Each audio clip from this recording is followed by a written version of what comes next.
Lives ao vivo.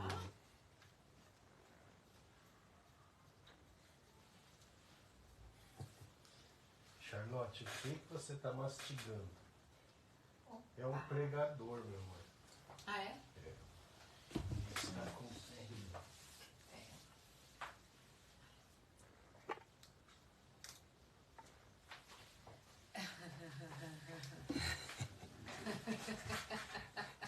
Olá! Boa noite, Boa gente. noite. Charlotte, vem aqui. Tem que dar boa noite pro pessoal da live. Mostra que você é educada. Vem cá. Fala oi. Olá, pessoal. Boa noite. Você tá apocalíptica aí, que ela quer. Olha, fala oi pro pessoal. Fala. Ela quer o pregador dela. Boa noite. Oi, Branca. Boa noite pra você. Tudo bem? Dá um cantinho aí pra mim, meu amor. Tá. Isso, muito obrigada. Cantinho para você. Isso, pra falar boa noite pro pessoal antes da live começar, né? Isso aí. Que legal, mais uma quarta-feira, mais uma noite juntos para falarmos sobre o livro Fuja do Alzheimer agora mesmo, discutindo hoje o quinto capítulo do livro. Capítulo né? já, hein? Olha só. Bem, avaliação médica relacionada à prevenção do declínio cognitivo / doença de Alzheimer. É isso aí. O livro vendendo super bem, as pessoas super interessadas no assunto, né? Fazendo muitos comentários positivos, muitos elogios. Sim. Que legal, gente. Que bom. A sensação de estar ajudando as pessoas em todos os lugares.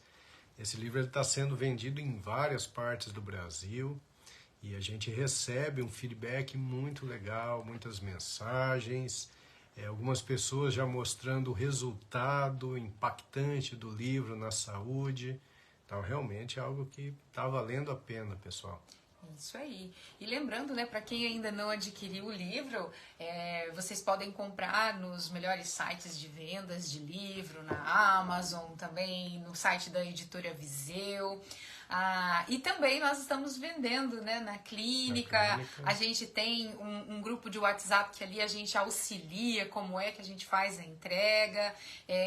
Comprando na clínica sai por um valor um pouco mais em conta em relação, né, ao comprado na loja ou então nos sites de vendas de livros. Então daqui a pouco eu vou colocar o link desse grupo de WhatsApp aqui no chat para quem quiser aí adquirir o livro. Muita gente comprando o livro para dar de presente. Olha, e é um super presente esse, sim, né? Sim. São informações aí para uma vida melhor, uma vida plena, uma vida que se previne, né? Doenças. Então, é um presentaço aí para você poder dar para alguém.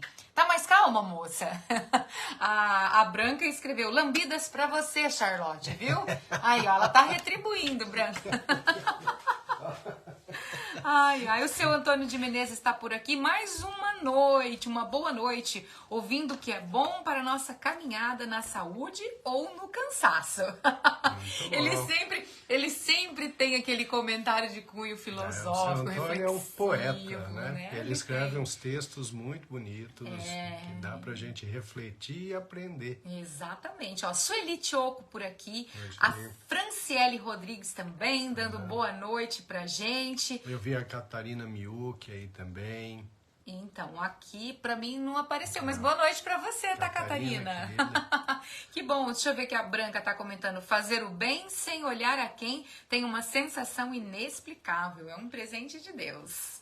Agora sim, apareceu pra mim aqui a Catarina Miuk dando boa noite pra gente. A Catarina que sempre, assim, né, manda uns pãezinhos sem glúten pra gente, umas guloseimas feitas, né, sem glúten, sem açúcar. Maravilha. Muito bom, viu, Catarina? Maria Helena, abraço, Maria Helena assistindo. Regina também. Takashima também. Regina, querida. E é isso aí, pessoal. Vamos compartilhar também a live no perfil de vocês, que isso é bem bacana. Ainda não fiz isso, vou fazer agora. Ó. Pronto, compartilhar agora. A minha já está no meu perfil do Facebook, que assim mais pessoas podem assistir a live ao vivo, né? Ok, Rosângela Calisto Vendrameto por aqui dando boa noite pra gente. Boa noite pra você também. Neuza Santos também chegando por aqui, dando boa noite pra todo mundo aí na live. A Maria Helena Barreto também deixando boa noite. Tudo bem, meu amor. Eu estou, deixa eu ver aqui, acho que a gente já já pode está na hora de começar a começar. falar? Isso. Então tá bom. Bom, meu amor, você consegue aí ver do seu? Ok, consigo. Consegue, Consigo, né? sim. Então tá, pessoal. Então vamos lá, né? Vamos para mais uma live. Então, a live do Projeto Sede, né? Nosso querido Projeto Sede, que logo completa mais um ano aí. A gente já vai chegar a 4 anos juntos. Pois é, né? O tempo voa, né? Caramba, tudo Maravilha. isso, que legal. E muitos de vocês estão presentes desde a primeira live. Verdade. A Branca mesmo A Branca, é uma. sim. Né? Legal. E aí, nessa fase do Projeto Sede, a gente está, então, discutindo o livro. Fuja do Alzheimer agora mesmo, editora Viseu. É um livro que está fazendo a diferença na vida de muitas pessoas. E olha, pessoal, isso é muito gratificante, muito gratificante. Eu recebo muitas mensagens, muitas pessoas me abordam na rua para falar sobre o livro. E é uma maneira muito interessante das pessoas mudarem os hábitos, porque quando faz a leitura do livro, a pessoa acaba entendendo o porquê que ela deve fazer essa mudança de estilo de vida. Não fica só naquela conversa. Eu estava lendo essa semana uma autora de renome mundial, uma neurocientista, ela dizendo que ela estava num programa de rádio e falando sobre exercício físico e saúde. E aí o próprio apresentador a interrompeu e falou, olha, eu não aguento mais ficar ouvindo falar isso, de que tem que fazer exercício físico, eu não gosto de fazer e tal.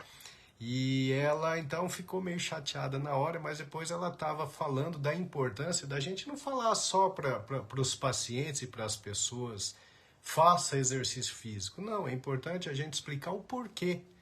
Né? As pessoas precisam saber quais são os mecanismos pelos quais a atividade física melhora a saúde do cérebro, a saúde geral. E o livro ele faz isso, né? O livro não está escrito, faça atividade física. Não, faça atividade física por isso, isso, isso. Quanto se faz de atividade física? O livro vai especificar, né? Mude a sua alimentação para isso, isso, isso. E por que você tem que fazer isso? Então, o livro explica os mecanismos. Então, as pessoas entendendo esses mecanismos de ação da mudança do estilo de vida, começam a praticar, mas com lógica, não simplesmente porque alguém falou, né? Está mudando seu estilo de vida porque entende os motivos pelos quais deve-se mudar o estilo de vida. Então isso é muito importante. E o livro tem esse papel de mostrar para vocês o que tem que ser feito, mas, claro, de uma forma lógica, com justificativas científicas de alta qualidade, tá? Então, o livro, como a Érica já disse, nós podemos até comprar por sites diversos da Viseu, da Amazon, em livrarias, né? Livrarias Curitiba, por exemplo, no Catuai de Londrina tem. Mas dá para comprar também diretamente no link que a Érica vai deixar para vocês. Já está aqui no chat. E aí vocês vão cair num grupo de WhatsApp, né? A maior parte de vocês já tem um livro, né? A maior parte já tem. E quem não tiver, entra aí nesse link e a gente consegue por um preço melhor do que nas livrarias, do que nos sites de venda. E então, hoje a gente vai falar um pouquinho sobre a avaliação que um médico deve fazer quando você vai até ele e quer fazer uma avaliação para prevenção.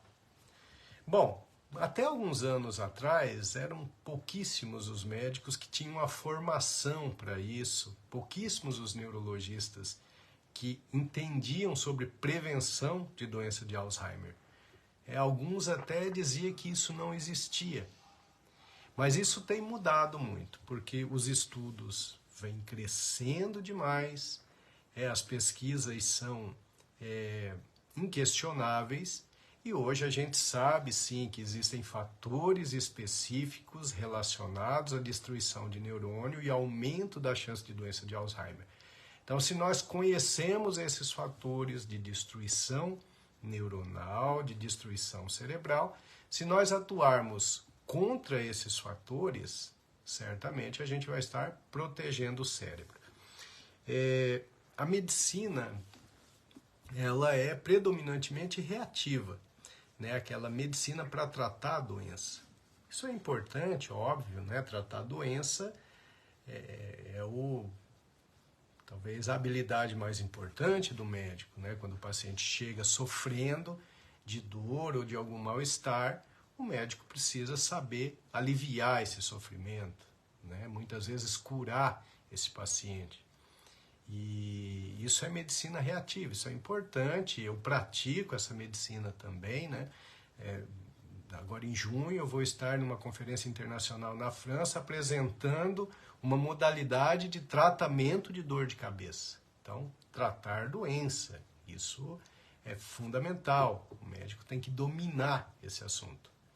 No entanto, é muito importante que na formação do neurologista, nas grades curriculares das principais universidades, comece também a exaltar, a intensificar o ensino sobre a possibilidade de prevenção. É muito importante as pessoas entenderem que o consultório do neurologista não é exclusivamente para quem tem doença neurológica. O consultório do neurologista especializado em prevenção também é lugar de gente saudável que quer continuar saudável, que quer prevenir declínio cognitivo. Então, isso é um paradigma que já foi mudado. Na Europa, isso já é muito comum.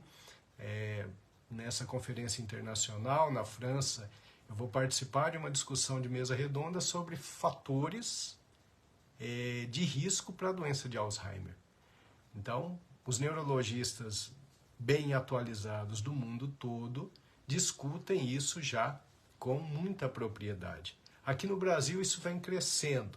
Dentro da Academia Brasileira de Neurologia, nós temos um movimento forte da medicina de estilo de vida.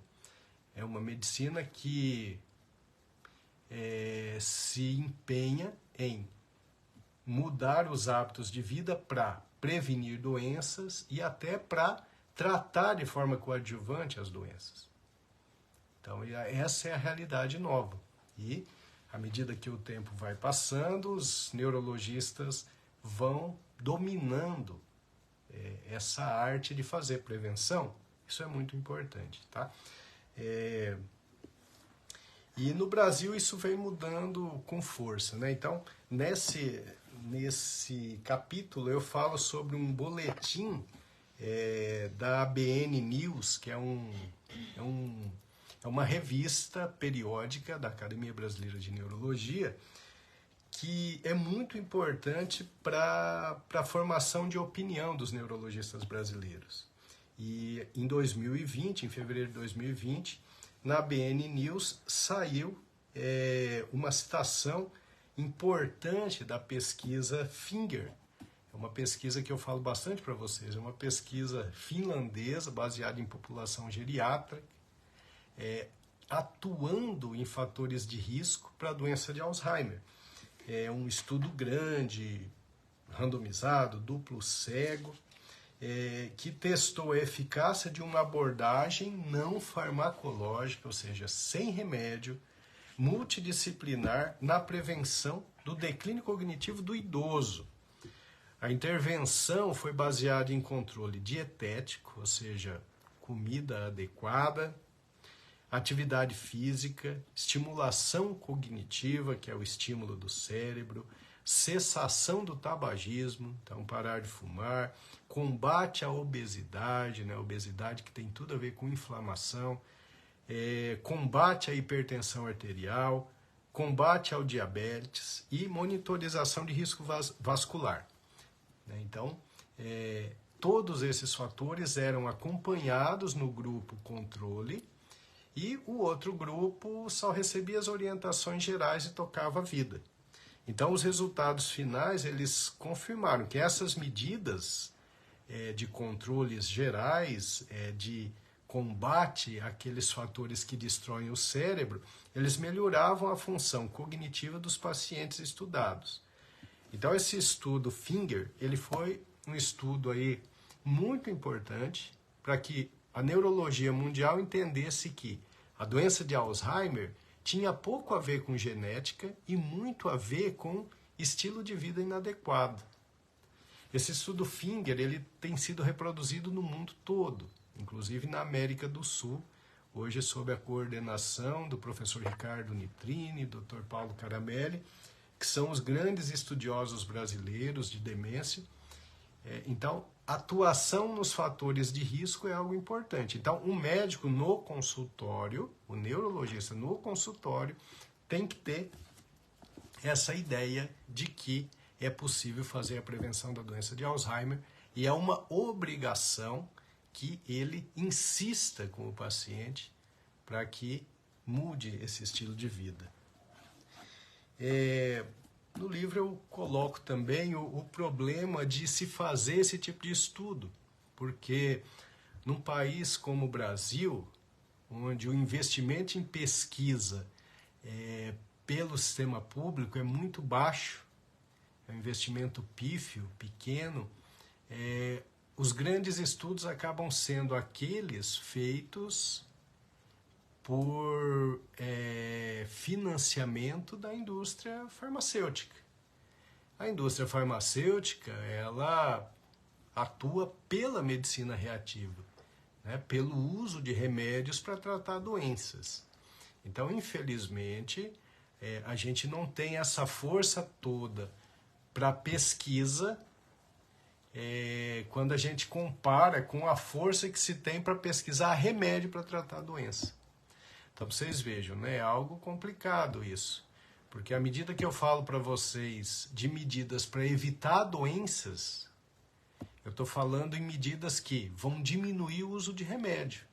Quem lê o livro Fuja do Alzheimer agora mesmo e põe em prática as orientações, vai usar menos remédio.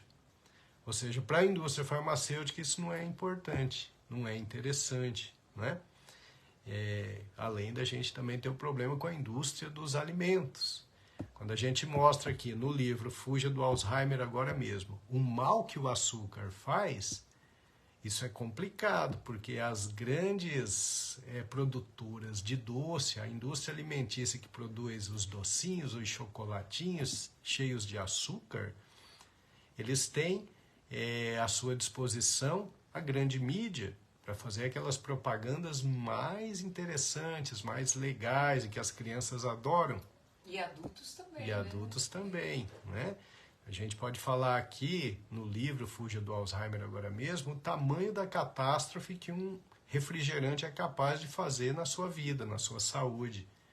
Como um refrigerante interfere de forma negativa e de forma muito impactante no seu futuro.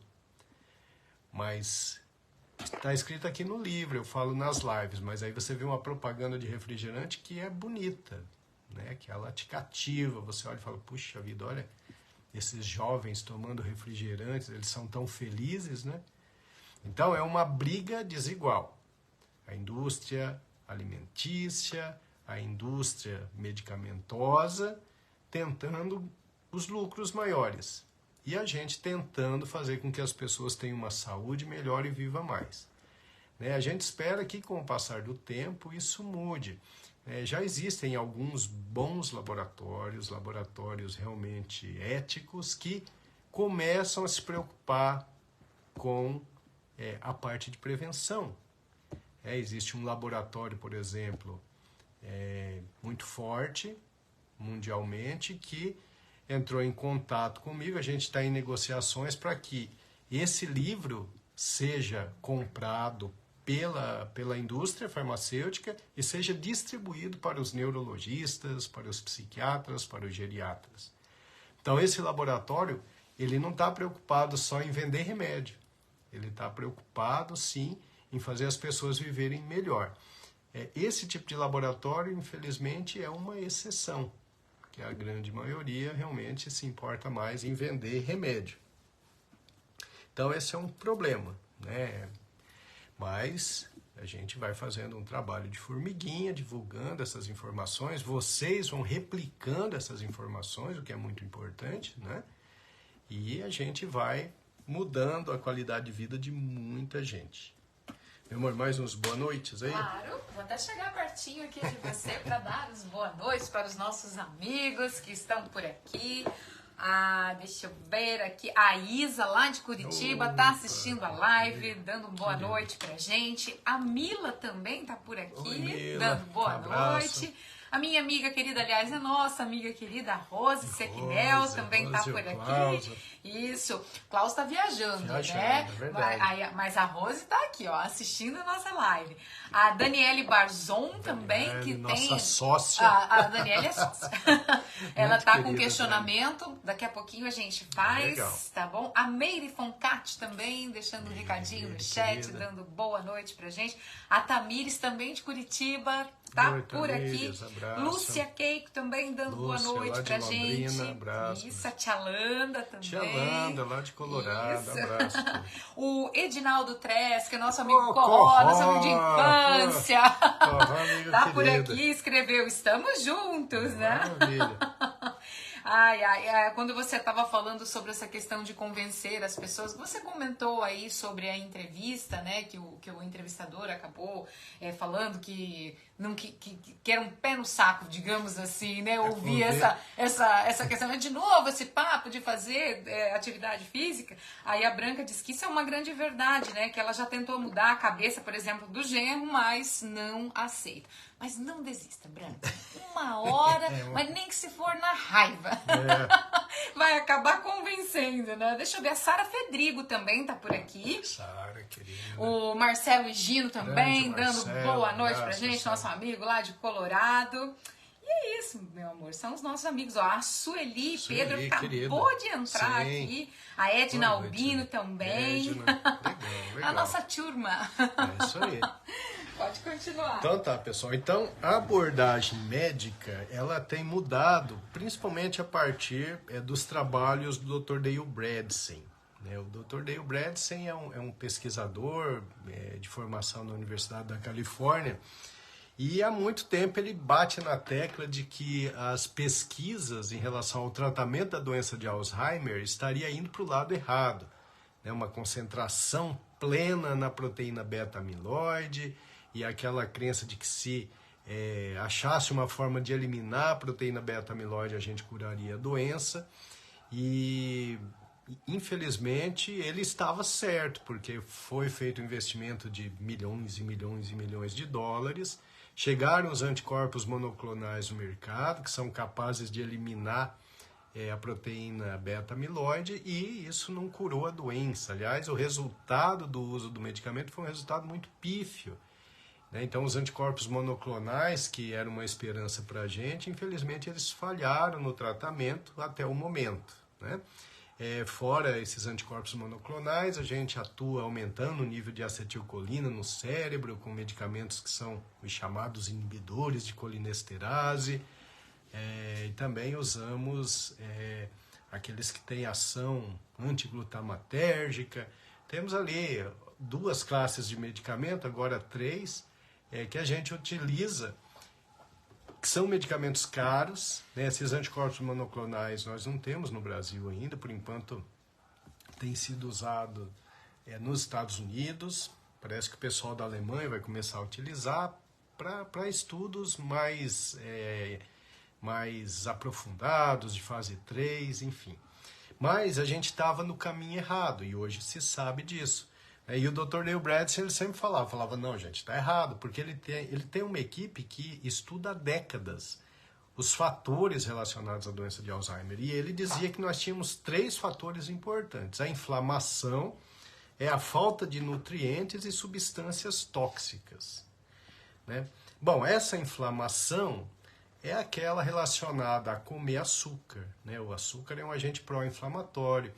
A obesidade, o aumento de volume abdominal, aquela gordurinha abdominal que é pró-inflamatória, a falta de exercício físico aumenta a inflamação, o sono ruim aumenta a inflamação, a alimentação inadequada com falta de fibras aumenta a inflamação, enfim, essa inflamação que tem uma relação muito forte com o estilo de vida é um fator fundamental. Né? Lembrando que o açúcar, que o carboidrato de alto índice glicêmico, né? O açúcar e a farinha branca, em especial o trigo, eles acabam fazendo um aumento do nível de glicose, de insulina, e vai inflamando e vai diminuindo o fator neurotrófico derivado do cérebro e vai destruindo neurônios. Então a inflamação crônica subclínica, que o estresse crônico também produz, é um fator muito importante para gerar aquelas alterações que vão resultar em destruição de neurônios e aumentar a chance da doença de Alzheimer. Bom, essa inflamação, o estilo de vida é bem capaz de corrigir o bom estilo de vida, né, que a gente prega no Projeto Sede, no livro o tempo todo. A falta de nutrientes que ele coloca, a gente pode corrigir uma boa parte sem um médico. Então é comer de forma adequada. Então, falta de vitaminas e de minerais, a maior parte das vezes a gente consegue corrigir com uma boa alimentação. Uma alimentação baseada em vegetais. A nossa alimentação ela tem que ser predominantemente vegetal. Então as verduras, os legumes, as frutas vão repor muito daquilo que a gente precisa em termos de vitaminas e minerais. Mas é importante a avaliação médica, né, principalmente do neurologista especializado em prevenção, porque tem que ser feita a mensuração no sangue dessas vitaminas, desses minerais, desses oligoelementos, de hormônios, porque às vezes só alimentação não é suficiente. Então o médico vai ver o nível dessas vitaminas e minerais no sangue. É claro que não é só ver o resultado no sangue, tem uma história, um exame físico que o neurologista vai fazer e, baseado nesses resultados de exames, aí ele vai fazer a reposição, a suplementação, né, de vitaminas. Em especial, a vitamina do complexo B, a vitamina D, o zinco, o magnésio, vitamina E. Tem algumas vitaminas e alguns minerais que são muito importantes para o bom funcionamento cerebral. E quando eles estão em baixa por períodos longos, isso vai fazendo destruição de neurônio. Então o Dale Bredesen, ele chama a atenção para isso. Essa falta de nutrientes precisa realmente ser avaliada e corrigida. Então é isso que o seu médico voltado para prevenção tem que saber, né?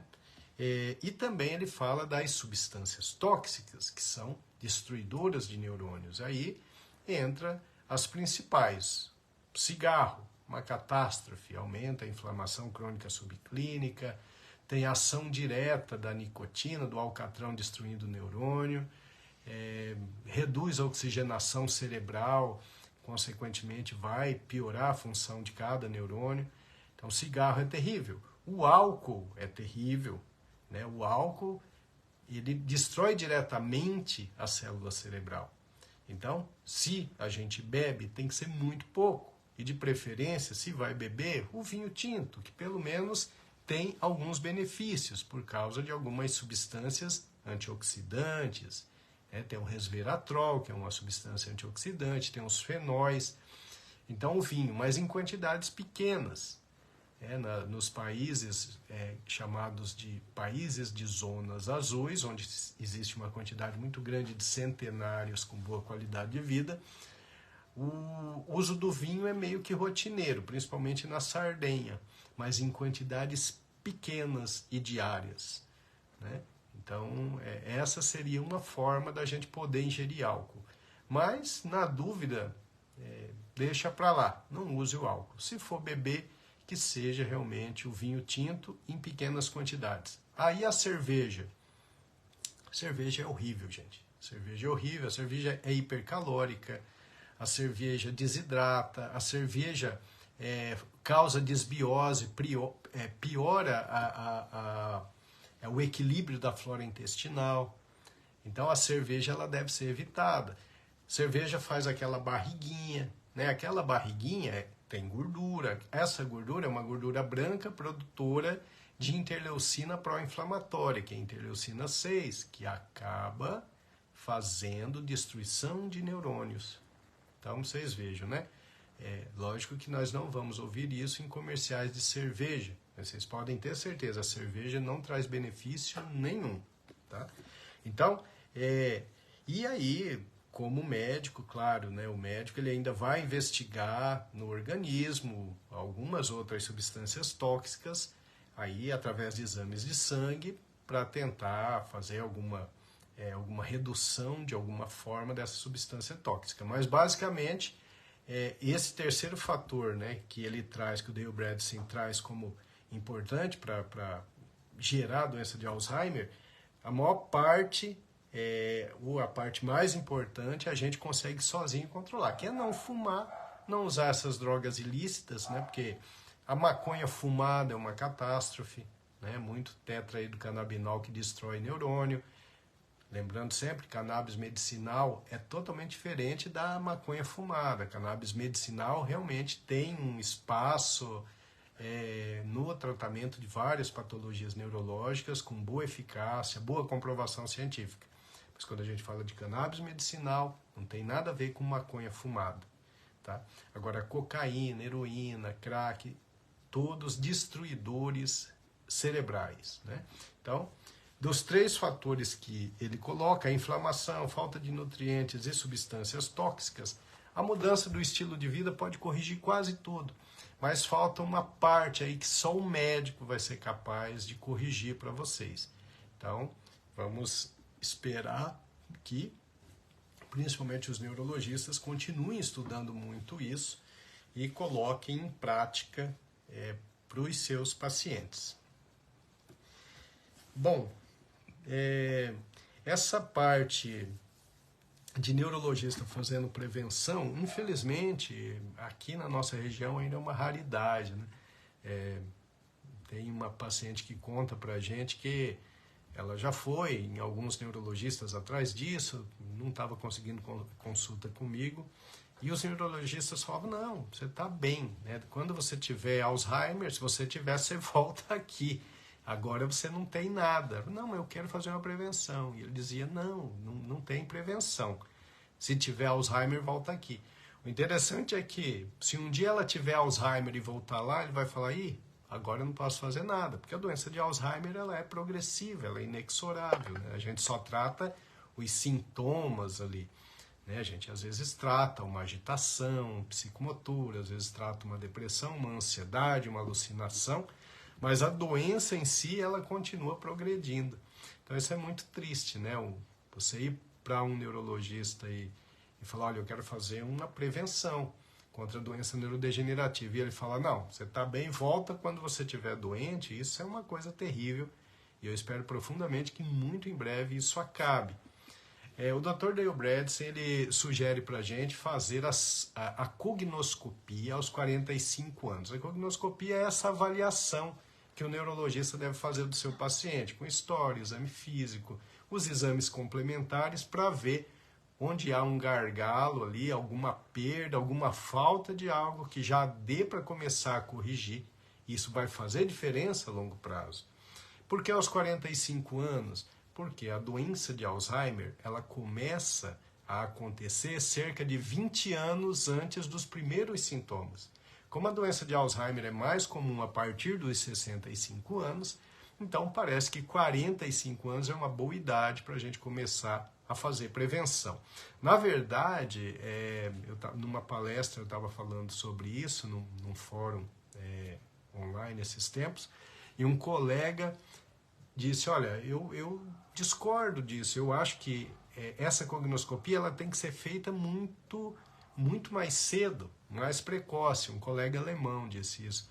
E eu concordei com ele também. Eu digo, não, eu acho que, na verdade, essa mudança de estilo de vida ela tem que ser feita desde a infância.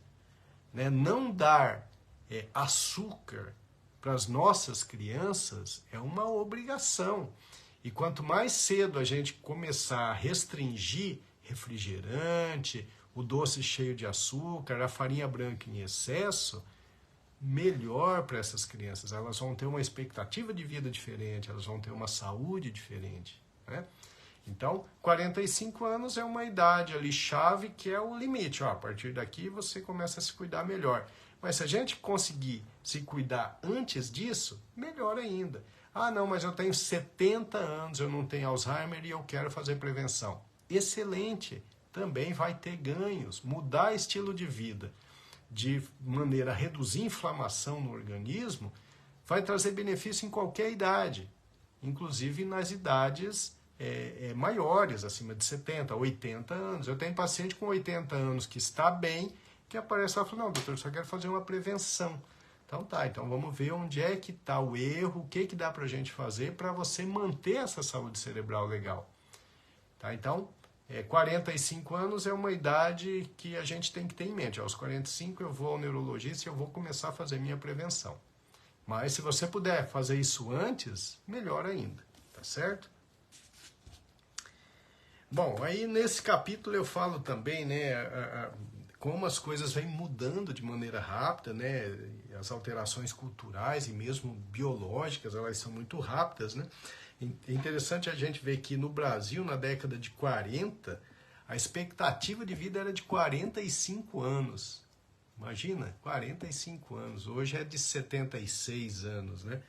Então, naquela época, essa parte aí de neurodegeneração não tinha importância, porque quando as pessoas morriam, nem tinha dado tempo de começar a fazer redução de volume cerebral. Então as coisas foram mudando. E eu escrevi isso justamente para exaltar, né, o Norman Borlaug. O Norman Borlaug era um biólogo americano que ele ganhou o Prêmio Nobel da Paz em 1970. Foi quando ele conseguiu fazer uma mudança transgênica no trigo. Aí aumentou a produtividade desse trigo, aumentou a resistência contra as pragas. Isso foi maravilhoso e ele tem que ser exaltado, sim. Mas naquela época era uma outra realidade, né? Hoje as pessoas vivem bastante e elas começam a adoecer por acesso a calorias de baixa qualidade. E aí entra esse trigo modificado geneticamente, esse trigo utilizado na indústria alimentícia, né? Esse trigo com glúten diferenciado, modificado geneticamente, que dá mais liga, que melhora as confeitarias e que a gente usa no pão de cada dia. Esse trigo, hoje, ele não é legal, porque usando ele há tanto tempo, né, esse trigo ele vai mudando as características da barreira intestinal. Ele vai aumentando a permeabilidade da barreira intestinal. Então, isso aumenta a inflamação no organismo. Então, hoje, esse trigo modificado, ele não é legal, ele não é bom. A farinha branca, de maneira geral, a gente precisa reduzir. A gente precisa reduzir em quantidade. Então, as coisas vão mudando, né? Esse trigo ele pode ter salvo muitas vidas. Ele tirou muita gente da fome, mas hoje ele está relacionado com obesidade, né? Nos Estados Unidos, hoje, uma porcentagem elevadíssima da população tem obesidade, né? O risco de morte cardiocirculatória nos Estados Unidos é extremamente alto. E hoje o sistema de saúde pública ele briga para que as pessoas se exercitem, para que as pessoas comecem a modificar a sua dieta. Então as coisas vão mudando, né?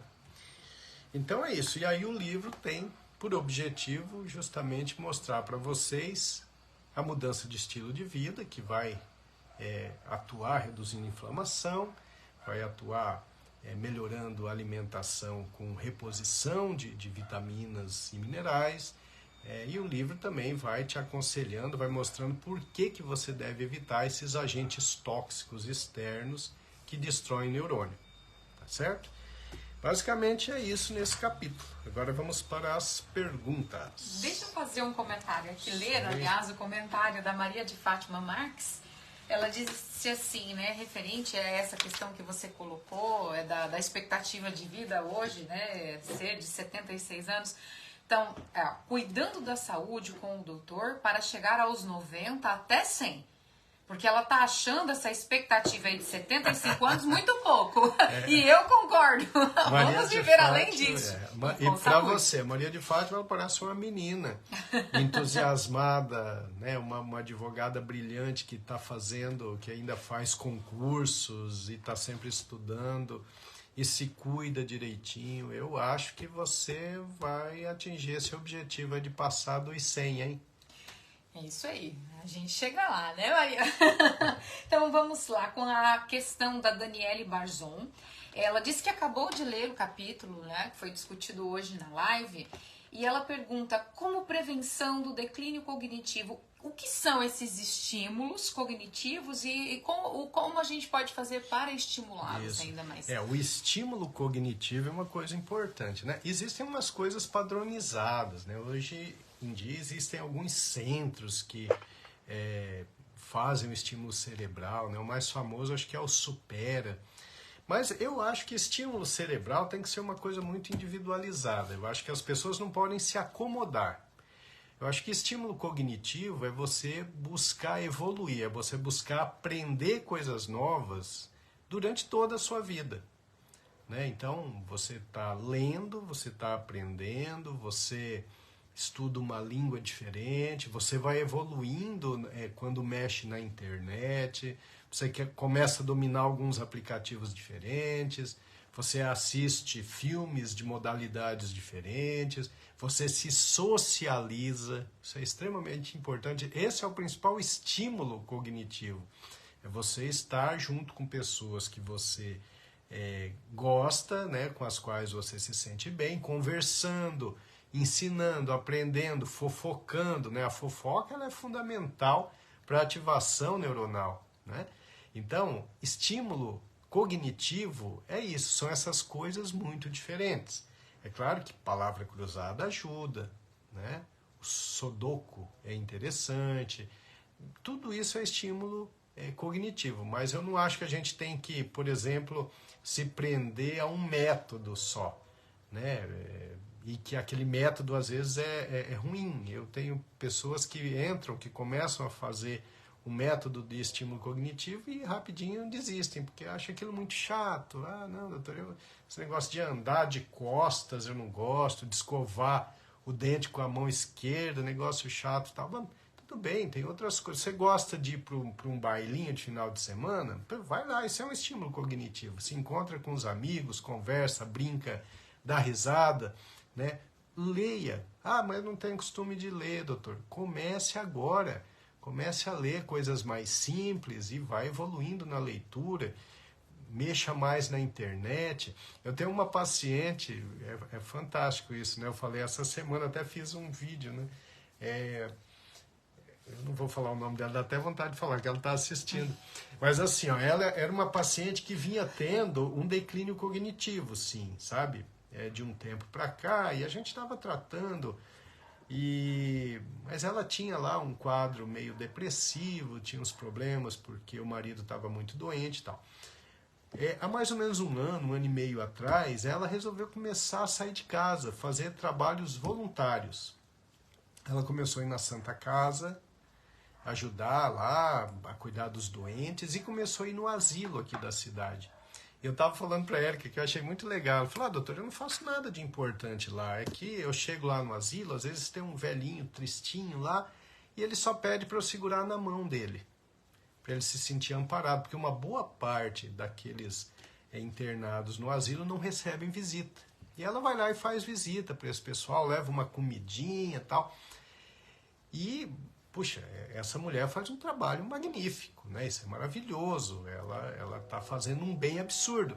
Só que o bem maior ela fez para ela mesma, porque ela começou a ter uma mudança na parte dos testes cognitivos, ela melhorou demais, e até nos exames complementares neurológicos a gente vê uma melhora objetiva, sem mudar remédio.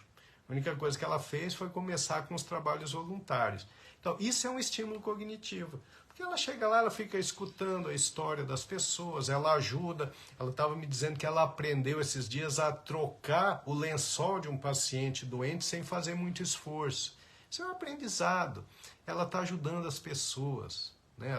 Ela está se sentindo útil e ela está melhorando a função cerebral. Então, o estímulo cognitivo é algo muito variável, né? O que não pode é ficar parado em casa, assistindo uma televisão, recebendo informação passivamente, né? Ou vendo reels, ou vendo esses vídeos de curta duração e passando de um para outro. Isso aí não é estímulo cognitivo, não. Isso aí, pelo contrário, isso atrapalha. Mas essa paciente, ela é fantástica. Ela mudou. Marcelo Gino pergunta, doutor, corre-se o risco das futuras gerações desenvolver o Alzheimer cada vez mais cedo? Marcelo, essa pergunta é boa, né? Eu quando olho para o futuro, eu vejo assim, eu acho que nós vamos ter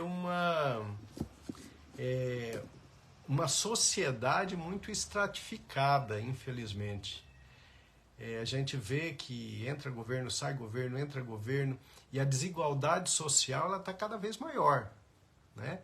Então, muitas pessoas têm acesso à informação de qualidade, tem médicos que orientam, tem um nível cultural melhor porque conseguiu estudar em escolas melhores, e essas pessoas, eu acho que elas vão se proteger mais. Essas pessoas vão ter uma chance bem menor de ter Alzheimer. Mesmo que essas pessoas estejam aí à mercê da internet, à mercê dessas mensagens de curta duração que diminuem a inteligência, infelizmente, né?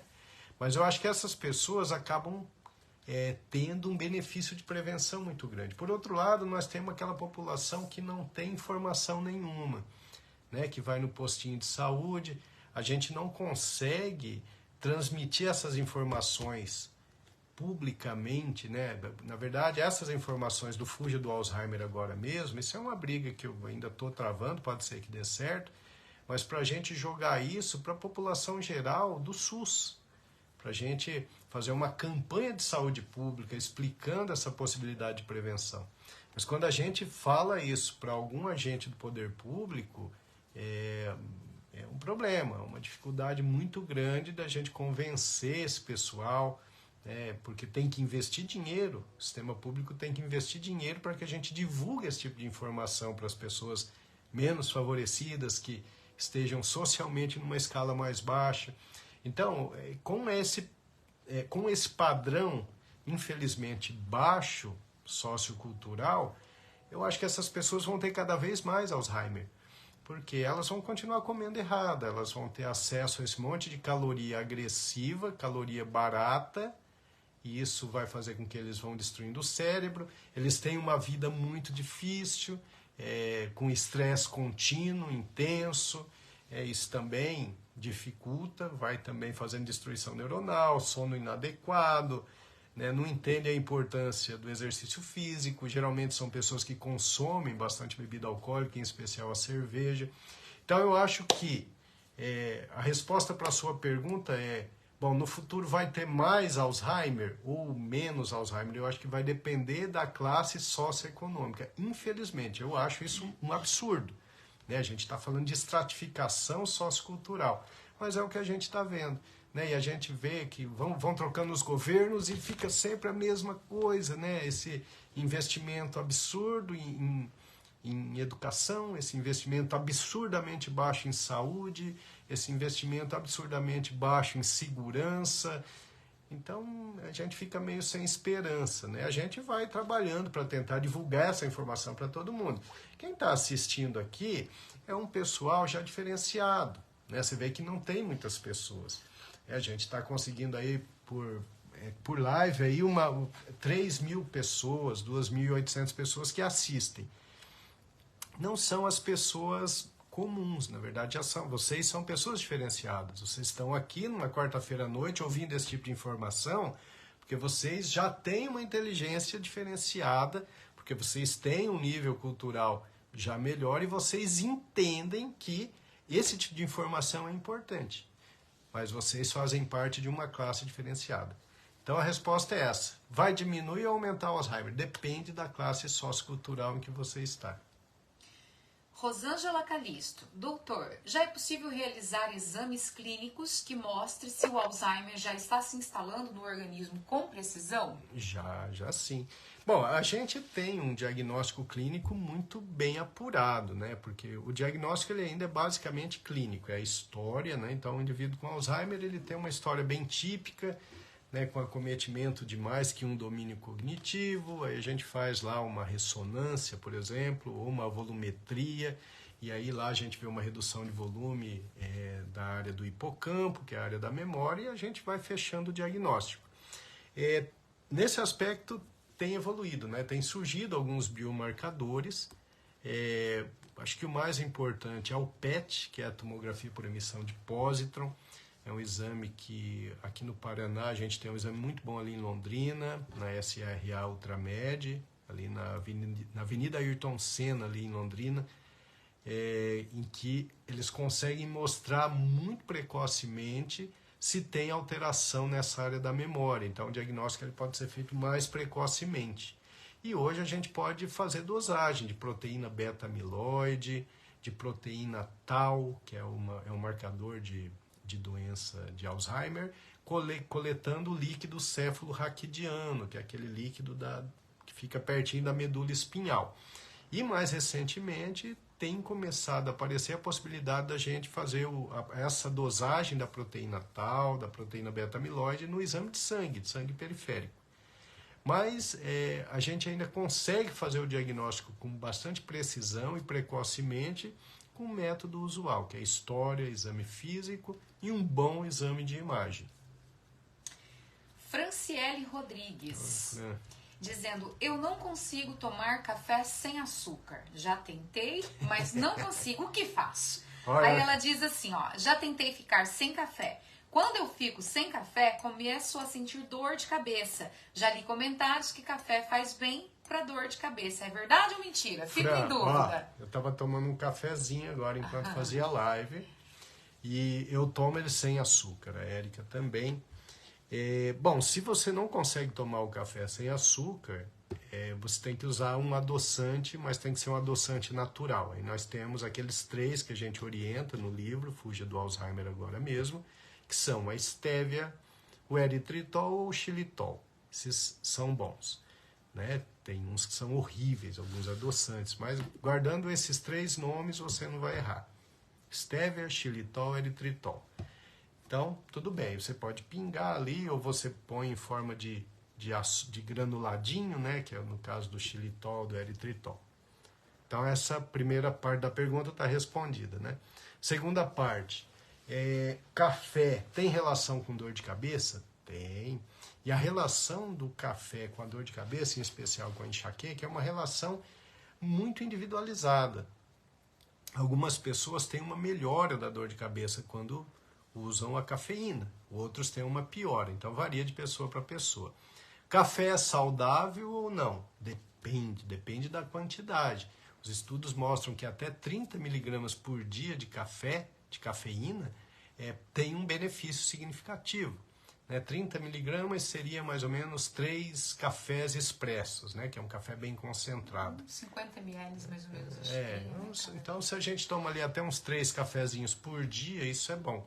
Quando a gente vai passando disso, aí vai aumentando a frequência cardíaca, vai aumentando a irritabilidade, pode aumentar a ansiedade. Então, você pode beber seu café, tem que ser em quantidade pequena e tem que ser sem açúcar.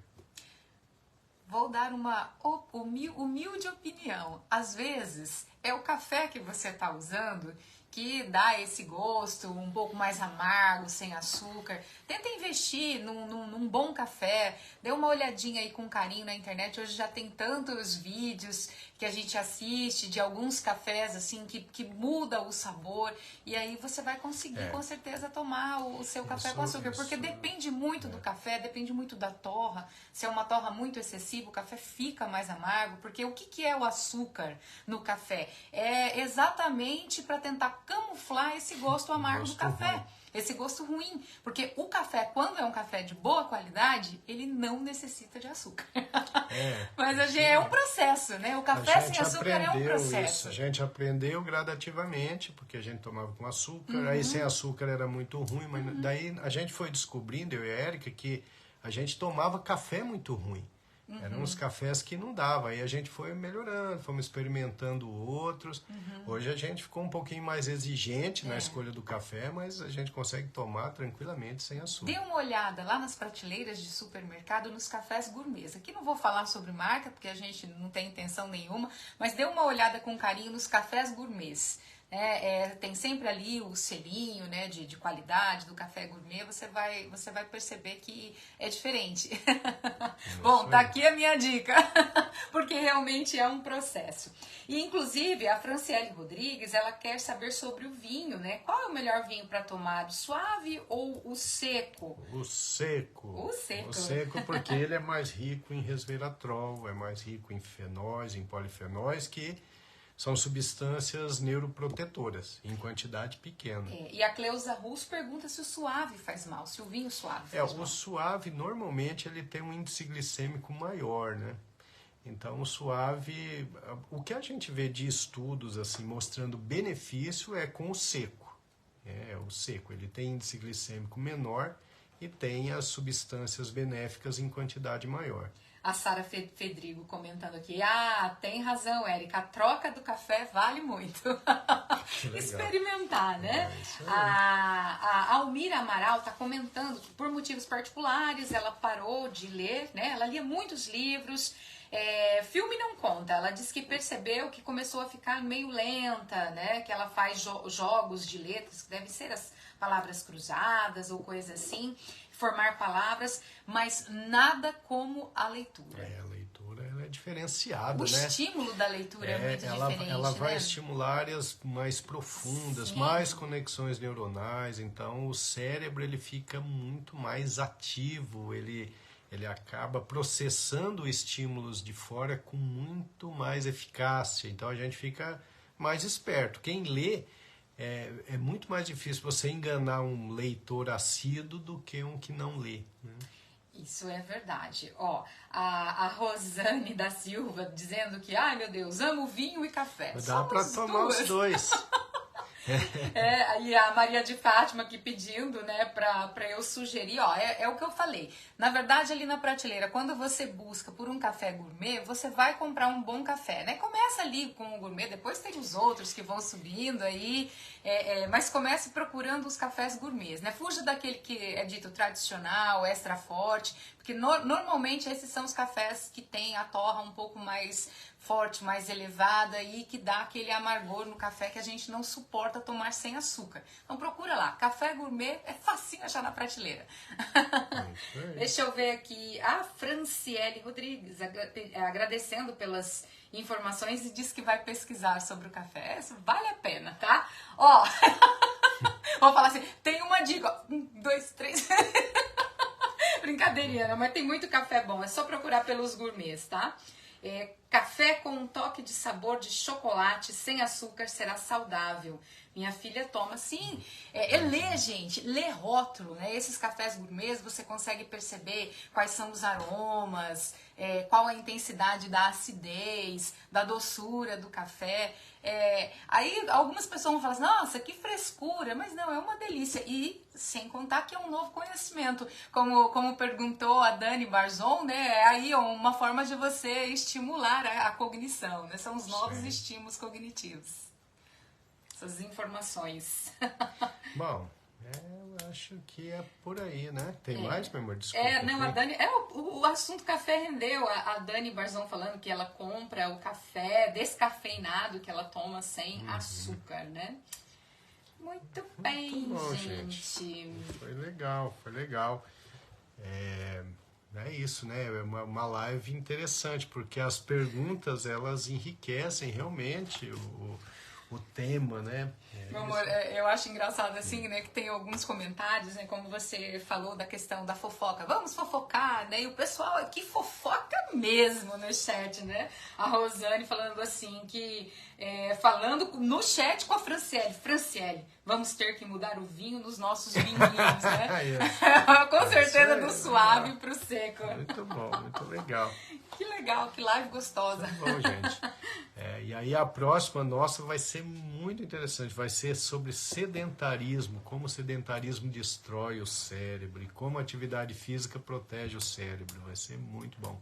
Adoro falar sobre atividade física, não canso. E aí a gente vai lendo, eu estudo bastante, eu estou vendo todos os estudos que vão surgindo e eu vou ficando cada vez mais encantado com os benefícios da atividade física. E também cada vez mais encantado a observar a evolução dos meus pacientes que aderem à atividade física. É algo realmente impressionante. O seu Antônio escreveu? Sim, o seu Antônio, a Isa aqui, né? O seu Antônio dizendo, ouvindo todos esses conhecimentos, percebo que não adianta muito, né? Desde pequeno ter uma boa saúde, se não tiver sabedoria e conhecimento para cuidar desse corpo que não vai aguentar muito, né? Exatamente, né? A gente nasce ele de repente com uma boa saúde, mas é preciso fazer a manutenção dessa saúde também, né? Com um estilo de vida mais saudável a gente consegue sim. A Isa também agradecendo pelas informações, dizendo como sempre aprendemos muito. Que legal, gente, né? Legal, legal. Acho que é isso, né, meu amor? Acho muito que sim. Bom. Exato. Muito obrigado pela participação de vocês. Tá? Muito obrigado por estarem lendo o livro. Quem não adquiriu, adquira. E é assim que a gente vai conseguir, pelo menos no nosso grupo do Projeto Sede, uma saúde cerebral muito melhor, uma expectativa de vida muito maior, né? Daqui a 20, 30 anos a gente vai estar conversando aqui no nosso Projeto Sede e a gente vai falar, olha só, gente, valeu a pena, nós estamos bem, né? Exato. A Sueli Godoy dizendo isso, Sueli, meu amor, querida, que ela está muito feliz com as mudanças na vida dela. Sim, a Sueli é uma pessoa também exemplar nesse aspecto, ela mudou demais, ela melhorou muito a saúde com mudança de qualidade de vida, fantástico. Muito bem, que legal, eu adoro esses comentários finais, né? O pessoal é sempre muito gentil aqui, né? Nos nossos chats e fazendo os agradecimentos e falando do quanto a mudança no estilo de vida realmente tem afetado positivamente a vida, a saúde. É isso aí, gente. Vamos divulgar o nosso exemplo, né? Isso que a gente está fazendo, que está melhorando a nossa vida, vamos espalhar aí essas informações. E elas sempre fazem muito bem. Por falar em espalhar as informações, uma coisa interessante também, quando a live ela sobe lá para o nosso canal do YouTube, porque tem muita gente que assiste a live lá no YouTube, procura, pesquisa os assuntos e aparece lá. Copia o link, né, do nosso perfil, dessas lives, manda para os amigos também, gente. Vale muito a pena, enquanto ali tá fazendo alguma coisinha durante o dia, vai ouvindo as informações, isso é muito, muito bacana. Isso aí. Ótima semana para todo mundo, gente. Gente, grande abraço, beijão para todos. Tchau. Até mais.